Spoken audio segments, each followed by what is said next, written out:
Hello, everybody. Today we're going to be talking about authenticity because I truly believe being authentic is a pathway to integrity. It's a part of integrity in life. It's a part of being honest in life about ourselves and presenting ourselves as we truly are. So today, you know what? I'm showing up in my poncho.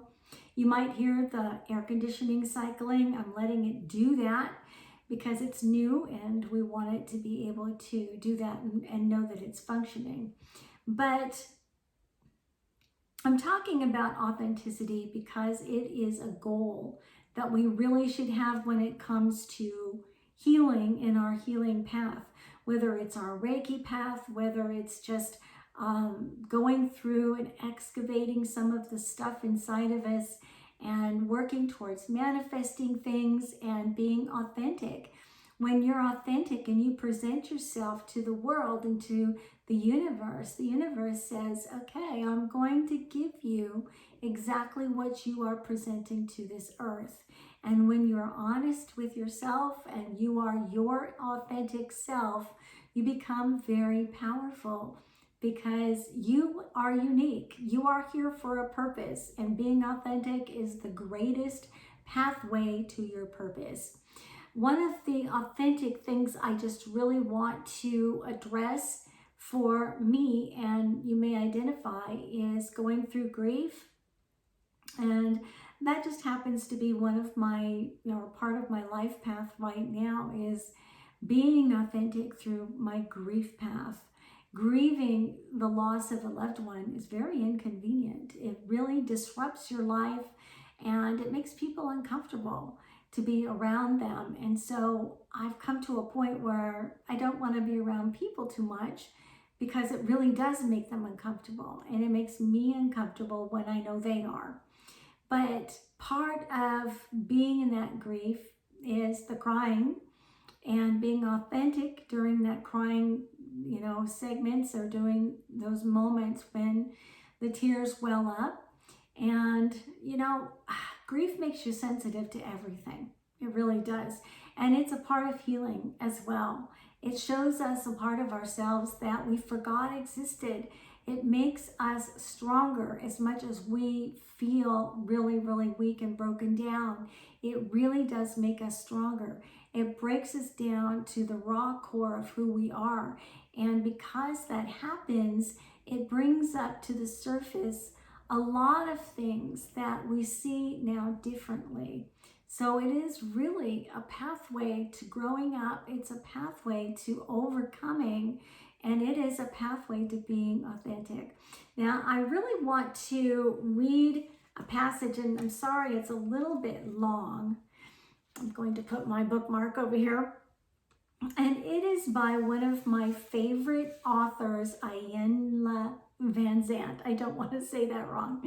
But this is from a book that was written in 1998. And, it's kind of, as you can see, it's a little bit yellowed. I've had it for quite some time. I think I got this from Amazon as a used book, and it's one of the best investments because Iyanla Vanzant is one of my favorites. So she wrote this book called Yesterday I Cried, and so there is a segment in the very beginning that's very, very touching, and I really want to read it to you. So I'm going to put my glasses on here, and don't laugh at me. I'm just being authentic. So humor me here while I read Yesterday I Cried. Yesterday I cried. I came home, I went straight to my room, sat on the edge of my bed, kicked off my shoes, unhooked my bra, and had myself a good cry.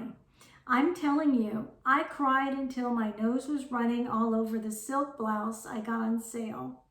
I cried until my ears were hot. I cried until my head was hurting so bad that I could hardly see the pile of soiled tissues lying on the floor at my feet.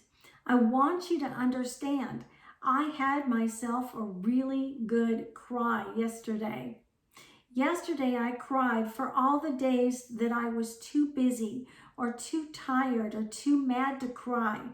I cried for all the days and all the ways and all the times I dishonored, disrespected, and disconnected myself from myself, only to have it reflected back to me in the ways others did to me, the same things I had already done to myself.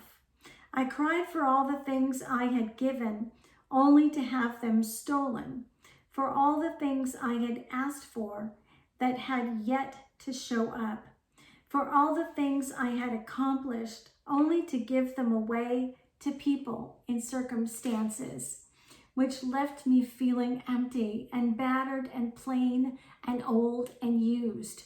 I cried because there really does come a time when the only thing left for you to do is to cry. Yesterday, I cried.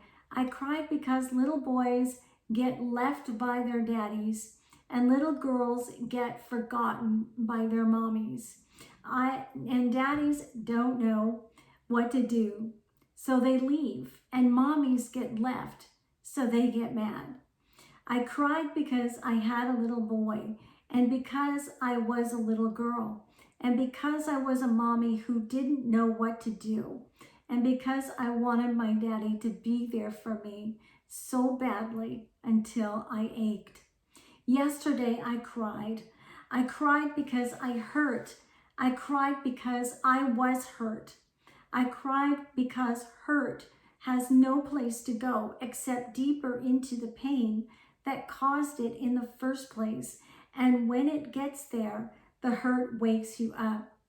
I cried because it was too late.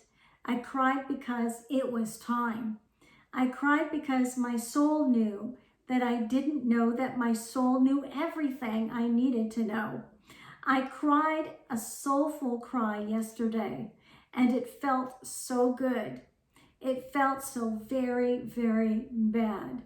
In the midst of my crying, I felt my freedom coming, because yesterday I cried with an agenda that says so very much. It is so packed with stuff. And in order to get through all of the stuff that's packed with, I would have to make this video a whole lot longer than it's going to be. But what I like in this and really love in this, and some of my point for reading this, is she portrayed a moment in time where she cried with purpose. She had purpose in mind. I cried because it hurts. I cried because it feels good, because it's coming out, because it is authentic, because it's real, because life is messy. And because in this human experience, there is no possible way we can ever be perfect. The only thing we can do is be the best that we can possibly be, our authentic self. Now, there are moments where you're not going to sit in front of people and just really go belly up and just really cry, although there were moments at a church altar that I did that myself, and it was very cleansing.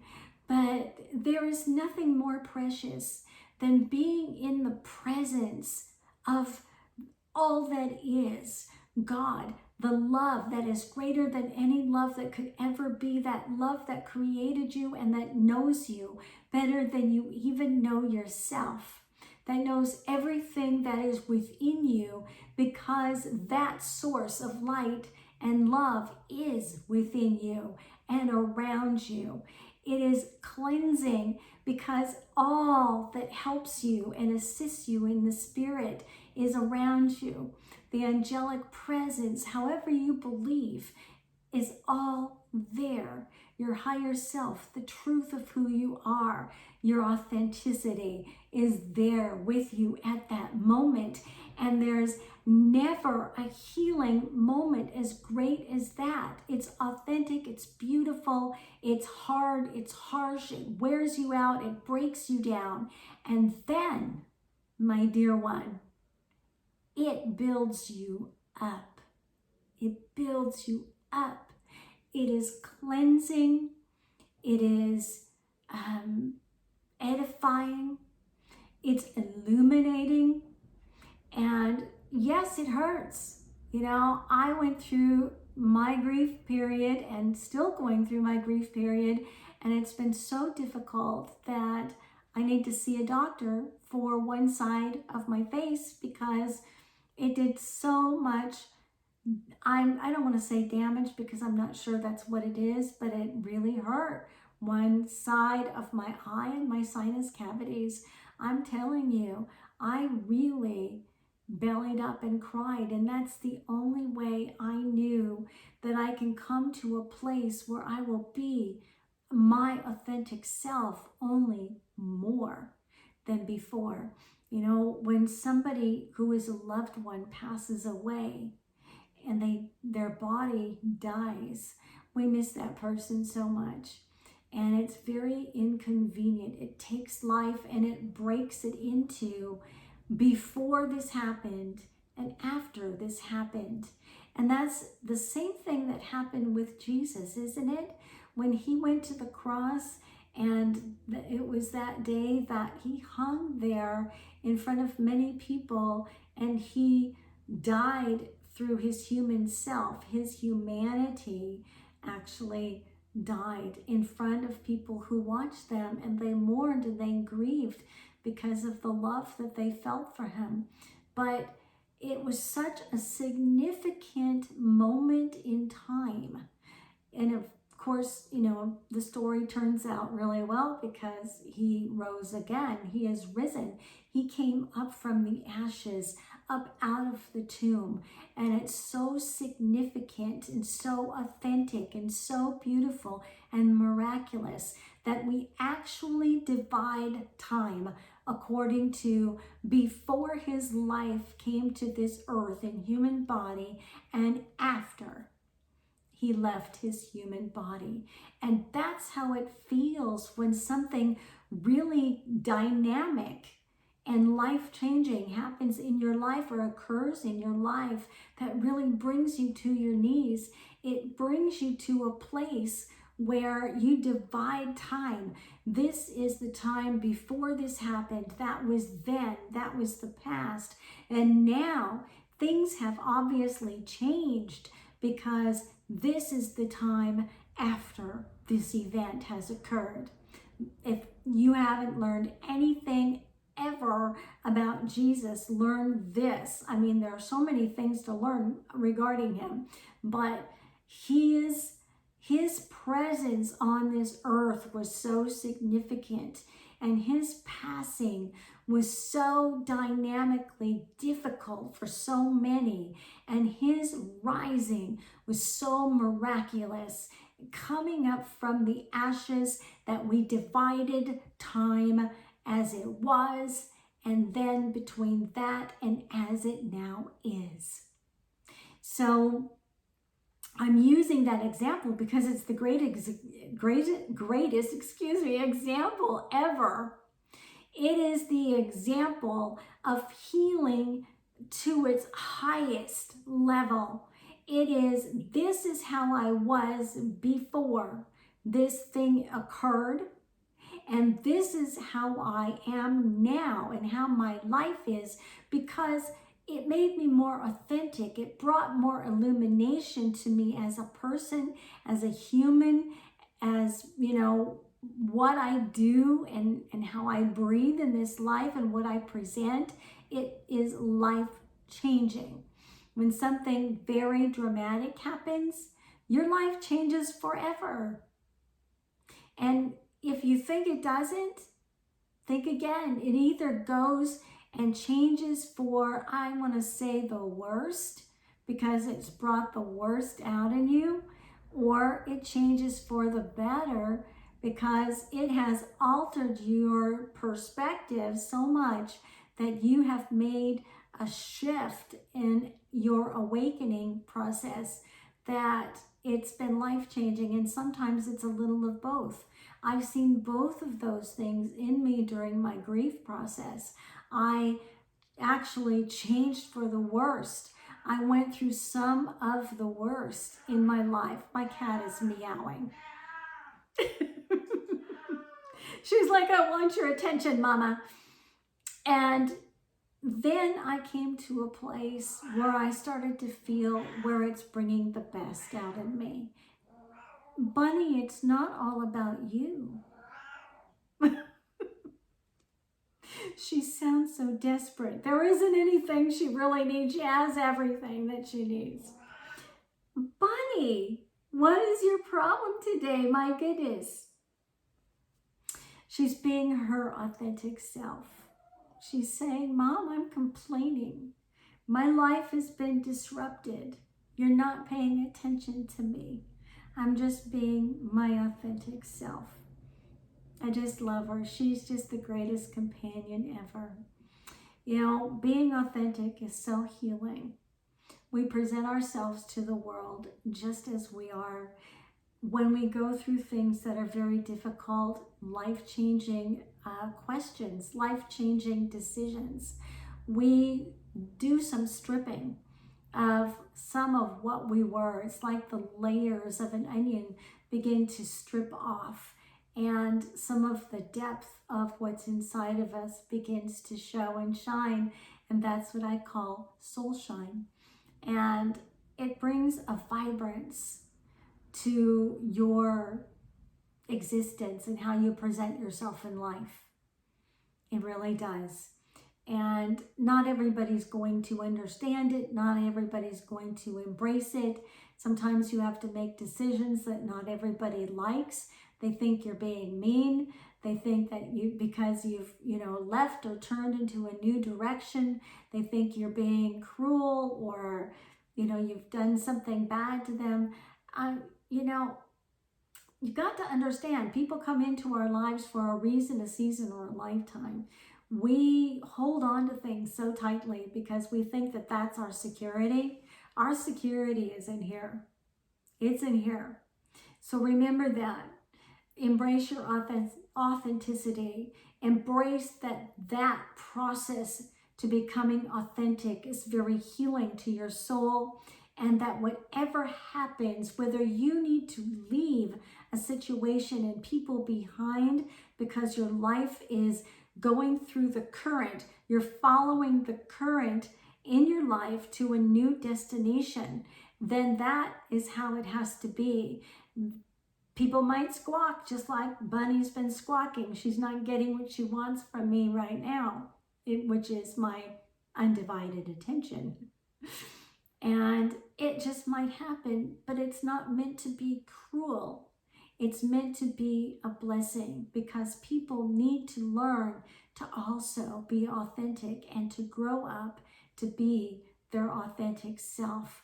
Sometimes leaving people behind and saying goodbye to them is the greatest thing you can do for them, for their growth, because they will be stripped down and they will have to see themselves arise again and be built up, and allow that process to happen. It's a part of life. Give them grace, send them love and forgiveness, and send them light, and send them on their way, because sometimes we have to go on our way because we need to be real. And then there may come a day you embrace once again, because I believe once you love people that come into your life, love is everlasting. It's always existent. It's eternal. It has endurance. It endures forever. And once you love someone, and it's that true enduring love, that love never goes away. So I just want to say from here, I am loving you so much from where I am. I'm sending it to where you are. And I will talk to you once again very, very soon. Until then, many blessings, love and light to you. Namaste, and see you soon. Bye-bye.